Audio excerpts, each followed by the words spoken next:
I grew up as a church baby, never was church. I got raised by a church lady. Got the rage and caught cases and got close to Satan. Know my Lord and Savior, gonna one day save me. Ice me for that cream, for that bread, they'll try to toast me. Hit me with the okie dokie, catch me loafing. I ain't with the jokey, gotta know me. Gotta think of ways to approach me, I'm kinda low key. I can't go in unless I can bring my pole in. No cuts, picture no hitter, just like I'm Nolan. Prevent my wipe out, cause dealing it is my lifestyle. You pull that pipe, I'll be ready to use it right now. Lord help me, these youngins are more deadly. Future is foretelling, I'm strapped and I'm war ready. Trapped in the boy's belly, submerged in manure jelly. Told me to be like horse, I'm feeling like more cities. All right, what it do, my people? Oh, yes, it's BFA Flex with the Hurt Biz Boxing Podcast, and we have some interesting hot topics today to talk about. Yeah, boxing is back. It's not dead. I don't believe boxing has ever been dead. It's taking some cat naps, but I believe it's fully awake now, and no pun intended, but it's off cocaine. So yeah, I don't believe it's going to sleep anytime soon. But yeah, we have some interesting topics to talk about today, some hot topics, and some real players in the game. You know, we only talk about exclusive boxing content in the Hurt Biz Boxing Podcast. So please don't forget to hit that like button, subscribe, and, tune in. There's plenty other episodes and plenty more to come, and a long litany you can go back and look at. All right? To keep up on the latest boxing content. All right, so first, we're talking about Ryan Garcia. Ryan Garcia and his great performance. Let's give him a yeah. He did his thing. He did his thing against a proven champion in Mario Barrios. The reason why I believe this fight was so big for Ryan, first off, I'm a Haniac, or considered a Haniac, if you guys must know. But I'm gonna tell you like this. I do give credit where it's due. And I do believe Ryan Garcia deserves a round of applause. And I believe he definitely, I don't think he was juicing. I don't think he was off any PEDs. I guess the post-test still have to prove that. But from my perspective, he looked lean, he looked in shape, he looked focused. And it was a great performance on his part. But we never know. I will say he did not look as big as he did when he fought Haney at the 140-pound division. And he came in overweight. He didn't look as big as he was then. The power looked there, but I didn't see as much speed. I do believe, I'm not taking away from his win, but I do believe Mario Barrios probably should have went up in weight a long time ago with his frame and how long he has been at the 147-pound division. Still, a great fighter.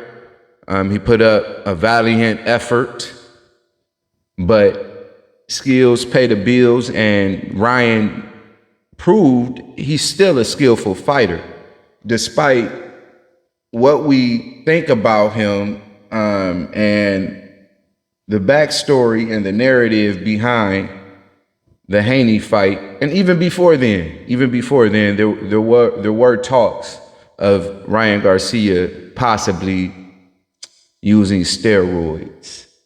But what's next for both Ryan Garcia and Mario Barrios? What do you guys think?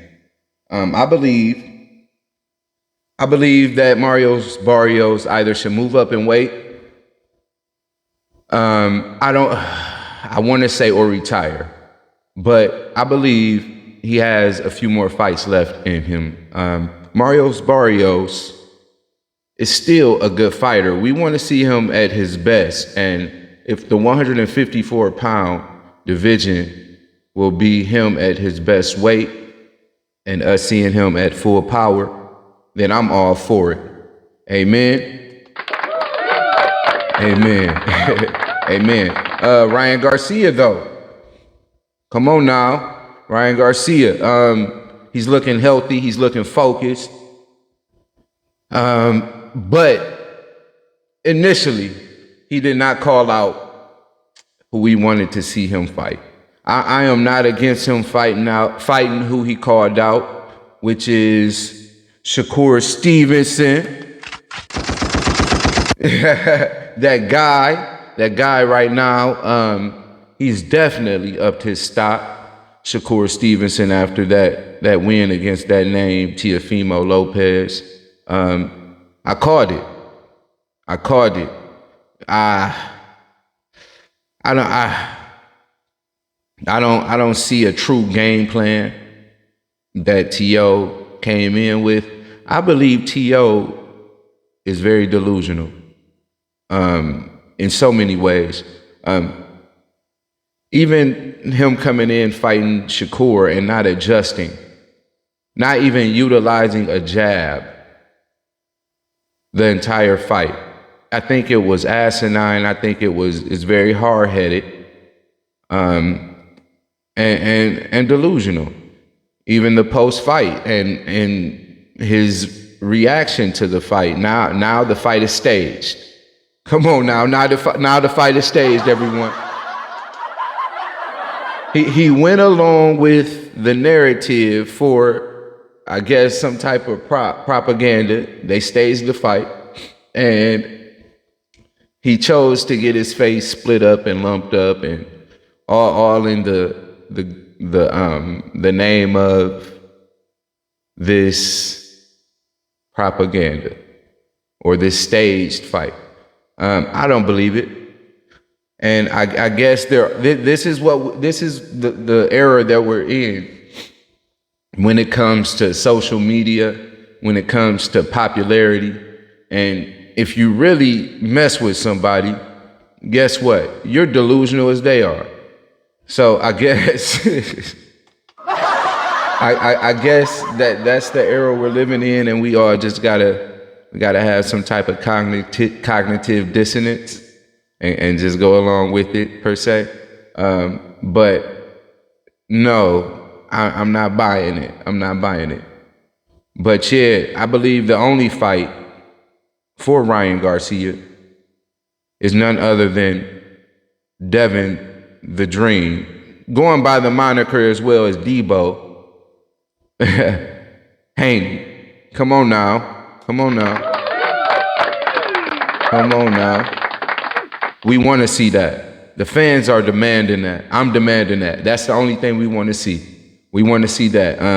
There's a lot of questions floating around with that. That the narrative. This is arguably one of the most vengeful rematches with the most enticing narrative in the backdrop or backstory.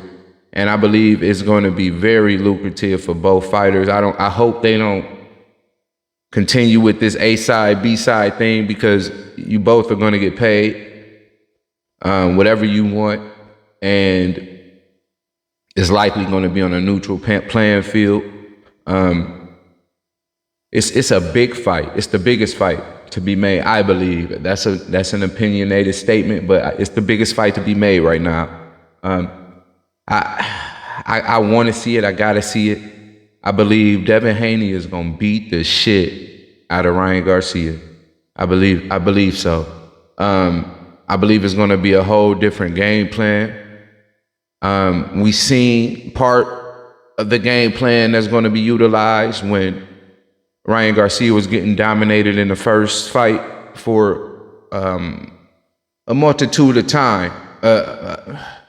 A predominant amount of time of that fight. Majority of the time he was getting outboxed. But yeah, Devin Haney is going to have to utilize some power boxing, and he's going to have to go to Ryan Garcia's body a lot more. In that first fight, we didn't see him really utilizing his angles offensively, even to get to the body often, both sides, and to just keep Ryan Garcia off balance. He found himself almost following Garcia at points of times in that fight, and I believe a lot of that is going to change. I'm Haney all day. I know he has what it takes. Yeah, and as these fights come for him, we'll analyze it as they come. But yes, that should be the only fight. Shakur Stevenson has smoke at 140 and 135 right now. I really want to see him, even though it's probably not going to happen. I want to see him fight Foster. But if not, give him another champion at 140. But moving on to that, staying on topic, talking about the 140-pound division, let's talk about the guy. They call him the boogeyman right now at 140, they believe. Gary Antuanne Russell. Come on, give him some. Okay. So Gary Antuanne, being the boogeyman, he just came off a tough win. Let's give him an applause because there's going to be tough wins. Every win is not going to be easy, but the point is he won. So yes, shout out Gary Antuanne Russell fighting. They said before this fight, even though he was unheard of in the Americas or in America, Andy Hirowoka. I hope I'm not butchering his name, but yeah, that was a tough fight, and he actually put himself on the map by giving that tough of a fight to Gary Antuanne Russell. So give him a shout out as well. Yes, sir. I believe he's out of Japan. So he's representing for the Japanese. Hey, you guys see those Japanese, they tap into their melanin. They get a little dark skin, don't they? I'm talking stuff, but yeah, man. Yeah, we see. But yeah, he had a tough win.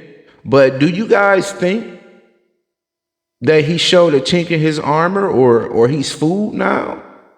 Because I don't think that. I think with these tough wins, these great fighters, they learn from them. So we'll know what he learned, and we see how much of a thinker Gary Antuanne Russell is in the ring and outside of the ring. I believe he was like valedictorian in his high school. Come on now, give him a round of applause. So we know he's going to adjust. And we're going to see a better Gary Antuanne Russell next fight. And I hope he gets a champion. I would love to see him in the ring with Shakur Stevenson or Keyshawn Davis. Because Keyshawn Davis is calling out Devin Haney. But he has not even declared a move officially to the 147-pound division. So I find that kind of hilarious. And the sanctioning body of the WBO, I believe, the belt that Devin Haney has in the 147-pound division, called that out and said there's no way we can even make the fight because he hasn't even declared his official move to 147 pounds. So this is why I believe Bill Haney is saying he's trolling. But I do believe it's a good business move, but just outside looking in and canvassing what's going on from my perspective, it looks like he's aligning his name with Devin Haney just so when it does happen, which is a good business move, but Keyshawn Davis does not want that fight right now. So yes, Gary Antuanne Russell should be on his list, and I don't hear him calling him out much. I don't. But there are other players at the 140-pound division. I thought Frank Martin would be next up for him, maybe. They have some history. But we just seen a draw. Moving on to my next subject. We just seen a draw with Frank Martin against... Who did Frank Martin just fight that everyone thought that Nahir Albright? Yes. Nahir Albright is a good fighter. He gives everyone a tough fight. I have yet to see him just get dog walked. I do believe Keyshawn Davis did beat him handedly, but it still was a tough fight for him. I do believe it was a unanimous decision, and Keyshawn Davis did pretty much dominate him the most I've seen. But Albright has given everyone a tough fight, and I believe he's given a lot of people tough sparring sessions as well. I seen some clips of him sparring even a fight we were just talking about, possibly happening, that could happen still, hopefully, Hitchins. And he showed me something in there that he'll give Hitchins problems in the ring. And not only that, I believe he is like Albright, I'm saying, is a lower level of a Devin Haney. Even though I believe Hitchins possesses Devin Haney's skills as well in some aspects and facets. But there's levels for a reason. And that's why I believe Devin Haney gives all these guys problems, because of the tools in his bag that he can manipulate, that he can pull out together or use one at a time, whatever is working. Or whatever is needed for the job. And that can be considered boring to some fans or viewers of the sport if you're a casual probably, or if you're looking for certain things that I might not just be looking for. But yeah, like Scarface said, I think deep, I believe in ghosts. Ever felt the hand of a dead body? Well, you know why I took my gun out and headshot him. Yeah, but no, shout out Scarface. That's my guy. Yeah. But was the draw, because Frank Martin fought Nahir Albright, who gave Keyshawn Davis a tough fight, Jermaine Ortiz, and so on. He gave him a draw. He fought Nahir Albright to a draw. So does that tarnish Frank Martin's stock? Or was it just a stylistic matchup that collided and like they say, styles make fights, and they could just be each other's kryptonite? But no, I do believe there's some adjustments Frank Martin can make in the next fight, because they're probably going to fight again. I don't believe this draw was controversial. I believe Frank Martin didn't show his attrition. You know how they say a battle of attrition? He didn't show his attrition on the back stretch of the fight. So some people may say he's a front runner. Some people probably will attest that to his muscle content that he carries. I don't necessarily do that. One of my favorite fighters, Evander Holyfield, was a muscle-bound guy, and he was just a dog all 12 rounds. He always looked like he could go 15, and he even went up in weight and still carried that endurance. So I believe it's about the work you put in the camp coming up to the fight. So he just has to put in a little bit more work, and he can't come off as just a front runner like Like he really started getting dominated and almost got stopped in that backstretch of that fight. Some people may say he's chinny. We'll see. But Nahir Albright is cracking, and if you're defensively responsible, you won't be getting hit in the chin as often, because he got hit in the chin often that second half of that fight as well. But I don't believe that fight was that draw was controversial at all. I believe it was well deserved, and I would like to see that fight again. But moving on, let's talk about the fight that didn't happen on that card. That I believe I was very excited to see. The guy Hitchins, heck of a promoter. He can promote the hell out of himself. He had me ready to watch the fight. He had us fooled that he was in the best shape ever. Just talks. And I'm big, like I told you guys, I'm big on Hitchins as a fighter. I told you guys that in previous episodes. I'm still big on him, but the word around town, even from other fighters, his rivals. So don't take it out on me, my guy. Don't take it out on me. Your adversaries and peers are saying the same thing who are in the same sport as you, and who you will have to see one day if the storyline or narrative is not true. I don't believe it myself, but they're saying you're scared. They're saying you're scared. They're saying you perceive yourself as some type of weight bully, and you should have been moved up to 147 probably a couple years ago. You've been fighting at the same weight division since you were in the amateurs. This is what everyone's saying. This isn't you talk a big game, but you fight nobody. This is what they're saying. And you've heard me promote you. I've always said, man, I believe Hitchins gives any of these guys problems if you put them in the ring with them. I've always said that. But you can't validate what I'm saying unless you get in the ring and fight these guys. This is what you're here for, and this is the position you're in. So the only way to justify what just happened, you have to move up in weight. You can't even fight at 140 anymore. You can't even fight at 140 anymore.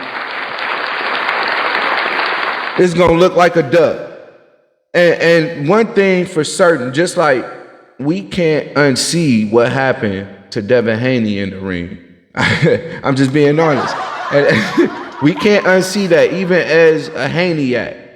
And even as much as we don't like seeing that, and we knowing what you did to do that, Ryan, we can't unsee that. So taking it back to what I was just talking about Hitchins, we can't unsee the fact you look weight drained.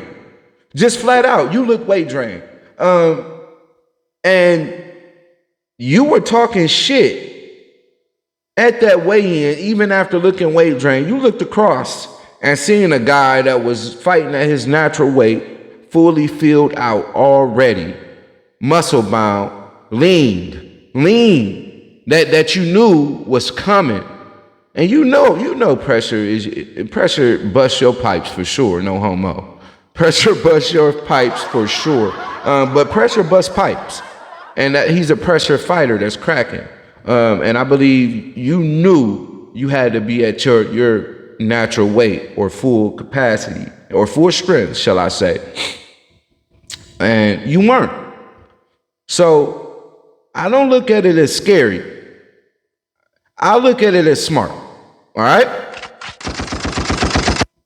Yeah. So it was a smart decision for Hitchins to pull out that fight, especially if he wanted to protect his stock in the game. He can't be calling out guys like Haney, Ryan Garcia, Teofimo Lopez, and then he loses to a guy like Oscar Duarte. We seen what happened to Teofimo Lopez once he lost to George Kambosos. even though I don't believe it's the same thing per se, but it's in the same category or realm. Because George Kambosos hadn't fought anyone. I would say his biggest name was probably Mickey Bey, who is a good player in the game, a real player in the game, who's probably going to end up being a better trainer than he was a fighter, even though he's a good fighter. Especially if he stays with Devin, because they seem like a hell of a team. Shout out them. Gosh, Lee. Yeah, but we got to see what Hitchins does next in order for us to call him a duck, because the players in the game who are his peers and adversaries are calling him a duck and saying he's scary, flat out. But moving on, man, before we move on, what do you guys think is next for Hitchins? Like I said, he has to go up to 147. He has to. Or because I believe he just had to relinquish the belt, the IBF belt for this, if I'm not wrong. Hitchins probably has to relinquish that belt because they just lost money. All the promotion and they just lost money. His team lost money. He lost money. So this has to be a business decision. And you have to go to 147. You've been calling out a major player in the game, Devin Haney, at 147. Go up to 147, get your feet wet. You might not even have to fight a champion. But if a champion accepts the fight with you, more power to you, my guy.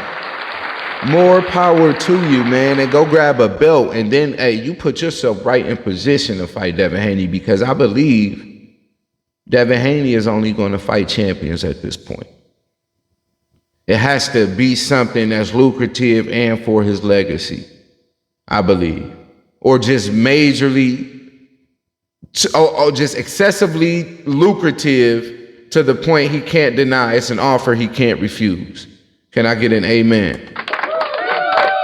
And I do the same thing if I was a prize fighter. That's what they're fighting for, the prize. Okay? So let's talk about Keyshawn Davis. My guy, Keyshawn Davis. Give him a round of applause, yeah, because he's doing his thing. He's doing his thing, man. You guys got to give it to him, man. The businessman. He's calling himself the Amazing now. We're going to see how long that rides out. But the guy is amazing. The guy is amazing at what he does. And, I just like the dog in him, man. I really do. He gives himself a good chance against anybody he puts himself in the ring with. And I'm talking about anybody, even the guys he's calling out. The two major guys he's calling out right now. Let's talk about those guys. Devin Haney and Richardson Hitchins. Yeah, he ain't ducking no smoke. I believe he's really serious about fighting Richardson Hitchins right now. And I believe he's really serious about fighting Devin Haney in the future. That's what I believe. That's just my opinion, though. And I can't call him a duck for that, but I can't call Devin Haney a duck for that either, when I'm looking at it from a business decision and what's really going on both sides. I did hear on Mace's and Cameron's podcast when Keyshawn Davis said that they're ducking the Haneys. I did hear them try to set up a time for us to get both of them on air, and we really deduce the truth from both sides and really grasp what's actually going on, because it's just hearsay right now. And this is boxing at the end of the day. We're done with the talking. You guys settle your disputes in the ring, and God forbid, even though it does build fights, we don't want to see melees and real fighters fighting each other outside the ring, messing up not only their stock, but could possibly mess up the equipment. And you can't go to work without the PPE, proper protective equipment. So, yeah, you damage the goods, it's bad for business. Amen. Amen. On this Sunday, no pun intended. Amen. Okay? But yeah, he fares a good chance against both of those fighters. I don't see him beating Haney. I'm sorry for the pause. I just wanted y'all to know. I have a bunch of explanations behind it, but before that fight occurs, I don't see Keyshawn Davis beating Devin Haney.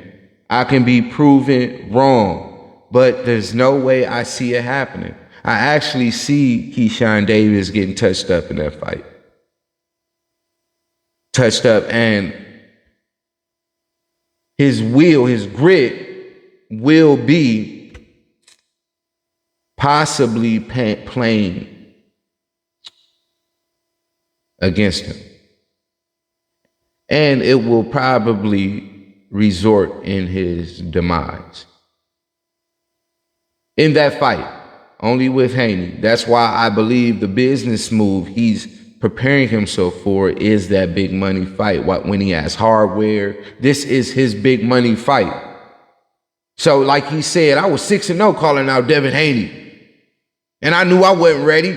Now he's 14-0. He still knows he's not ready, but he knows it. He's scratching at the door. All I gotta do is get let in. I'm right here at the door now. Nobody's in front of me. You dig what I'm saying? So, thank you. But those are the fights for Keyshawn Davis right now. You can throw Antuanne Russell in there as well. But Hitchins, I think this is a better fight than he's giving off. If we really look at what he says he'll stop everybody. I've yet to hear him say he wouldn't stop someone. I've never heard him say he'll stop Antuanne Russell, but he'll knock Devin Haney out. He'll stop Devin Haney. I'm stopping Hitchins for sure. Who else? Guys, I'm stopping Tank. He too little. He know what happened in sparring. Stuff like this, man. So the guy talks a good game, man.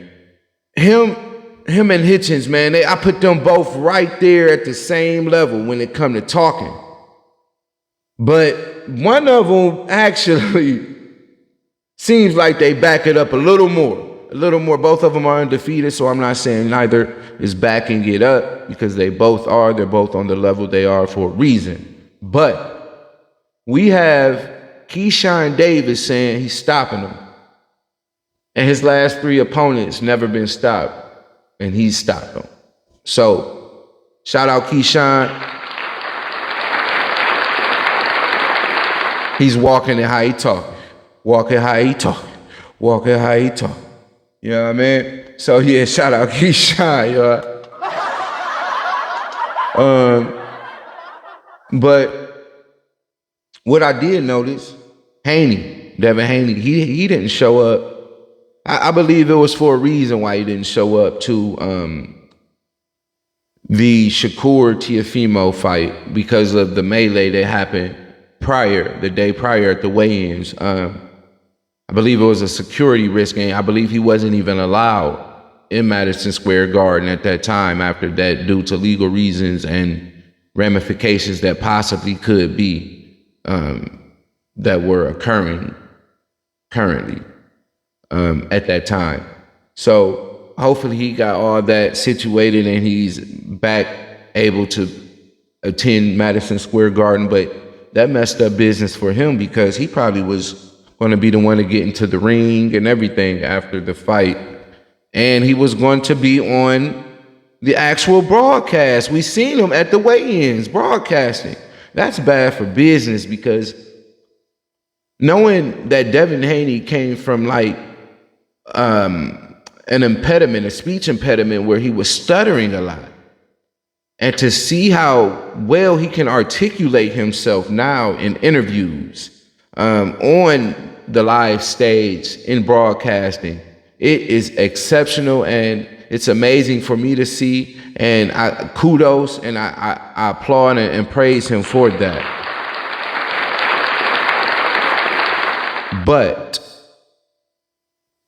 we have to understand these guys we've watched these guys grow up right before our eyes. So to see the maturity level, and I know he's only going to mature from this situation, he has to understand maturity wise, this was a time where I have to learn because I dropped the bag right here. My stock dropped a little, even though, man, the guy's stock is through the roof, but money-wise, you can mess up certain sponsorships in the future you didn't even know you possessed, or resources you didn't know you possessed because of certain behavior and imagery. Imagery is everything when it comes to being a business or a brand. So I hope I know he will recover from this, but it's all about maturing it. And kudos to all these guys that I'm talking about and just watching them grow up amongst all of us in front of the eyes of the world. Kudos to everyone. They deserve that, man. Round of applause. But yeah, he didn't show up to the Shakur Stevenson T.O. fight, nor the Ryan Garcia Mario Barrios fight. And I was just wondering why. I was just wondering why he didn't show to either. Unless I'm wrong, you guys can comment and tell me if I'm wrong. If he was there at either and I'm just not recollecting, then correct me in the comments. But I don't believe he was at either. And I felt like he should have been at both, even though I can say he should have at least been at the Garcia Barrios because of the other situation that was occurring that was kind of out of his control. I don't blame Haney for what occurred. First off, it was out of his control. But what's in your control is who you have in your circle and part of your business, and it's going to have to you're going to have to modify that in some ways if people are bad for business. But moving on, Haney still has options. Haney still has options, as we see. But the question is, when will he make a decision on a fight? It's getting old. Last time we seen Devin Haney fight was in November. And he dominated a fight where he was the underdog. So first time ever being the underdog, but the odds projected him to lose. Okay, so we have to be reminded of that. And he came out and showed out. The difference with Garcia and Barrios, his fight actually, okay, so the difference between the Ryan Garcia win and the Devin Haney win in their two prior fights, their latter fights, most recent,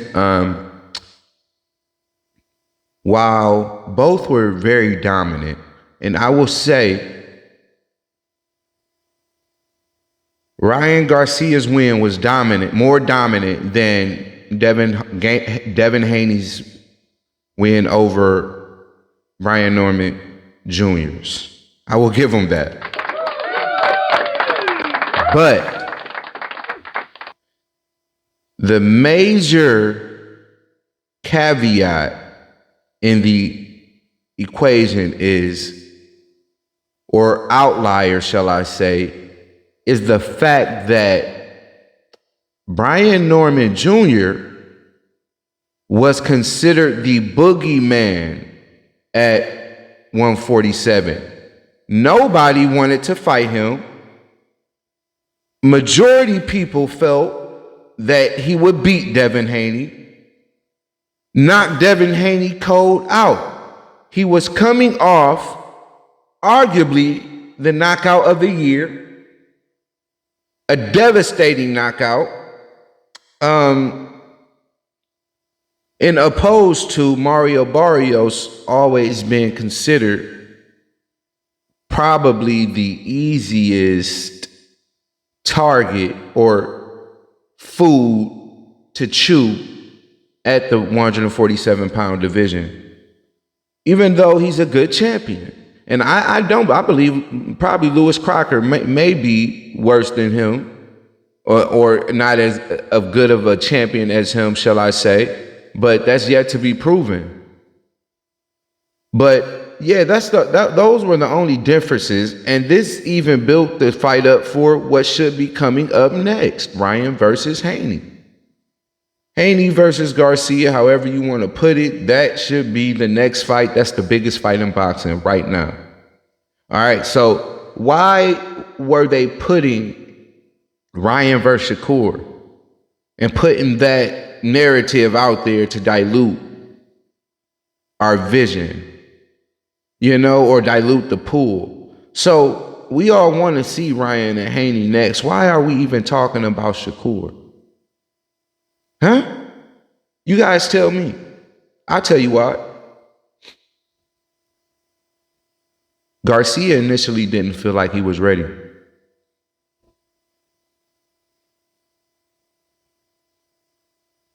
He knows something from that first fight. Deep down inside, he knows, even though I did whatever I did, allegedly, even though I did whatever I did, I still couldn't get this guy out of there. And I still didn't look as good as I felt I could have. Tell me why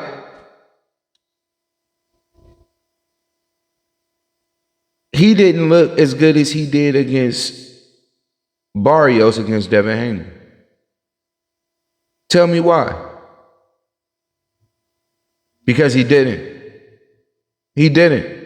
And I want to see, because I do believe he's clean right now. And I believe he actually put in the work. He looked amazing. I want to see the fight. That's all I'm going to say. Let's talk about Shakur versus Ben. That was something to dilute the pool. Like, come on, if that was really, but it's always about weight with Shakur. He shouldn't even be calling out these names if it's about weight. Because fight these guys at their best. Fight these guys at their best. I don't want to see. I really don't care for seeing Ben versus Prograis. I really don't. But it's happening. Let's talk about the dark horse in that division. The dark horse in that division is Rolly Romero. And he's a big name. It's a big fight for anybody in that division. I would love to see him against either Haney. I would love to see him against Ryan again for the rematch, just to show everybody Ryan is food. For those guys, those elite guys, and I'm talking about Rolly, Haney, and Shakur, Ryan is food. That's all I'm going to say on that topic. But we still got to see it, because he's still a great fighter, and we got to see it. It's still boxing. Anything can happen. Anything can happen. It's about preparation. It's about discipline. That's why we're all still flabbergasted of how that initial fight, Haney versus Garcia, went, because we didn't expect that. We expected the discipline to overcome the destructive chaos and the undiscipline, but it didn't in the eyes. So it kind of fooled the people. Okay, but yeah, we need to see Rolly in there with somebody. Rolly needs to quit making excuses about not fighting certain people. or certain someones, shall I say, DHP. That's all I'm going to say, because they're just coming off as excuses. And in the famous words of Devin Haney, they say everything, but let's fight. Yeah, that's going to go down in history as one of the most famous lines in boxing. I felt that to the core. Okay, so these sanctioning bodies, they should force certain things now. Okay, they're getting paid their money to sanction these fights and everything, and have these guys fight for these belts and hold these belts, build their legacies and their stock. But why aren't unification bouts being demanded? At least for these big money guys. Like let's say Ryan. Ryan should be demanded to fight Devin Haney or Rolly for a rematch. Or Lewis Crocker, let's say that. But these should be demanded as far as these unifications. We want to see more undisputeds. We want to see them made the hard way. And just for a future episode, we want to see tournaments of the best. Just like that elite tournament that we had back in the day with the super middleweights, with Andre Ward and those guys. We want to see that. All right? So just recently, yesterday, Navarrete dominated Nunes. And I guess he was called out by O'Shaquie Foster. And I do believe that should possibly be next. I'm not going to say there's not a couple other guys I wouldn't rather see O'Shaquie Foster fight, or possibly even Navarrete, depending on how one guy moves next, as far as Shakur Stevenson. So I really do want to see Foster fight either Shakur Stevenson or Ray Ford. But I wouldn't mind seeing Shakur Stevenson beat up on Navarrete either. It would be an exciting fight. Navarrete throws high volume punches from all angles, and he has a nice chin. He has a great chin, I believe. I don't believe Navarrete has been knocked out. I may be wrong. Correct me if I'm wrong in the comments. But who do you guys want to see those fellows fight? Those fighters are all great fighters, but I would like to know what you guys think in the comments. But as always, I thank you guys for your support. It's BFA Flex, BFA FL to the E double, coming to you with the Hurt Biz Boxing Podcast with always exclusive boxing content. Don't forget to hit that like button, comment, subscribe, and share this on your social medias. I really appreciate the love, and we're trying to get this podcast into the algorithm and so we all can flourish together. But yes, please share this, and as always, peace. I holla.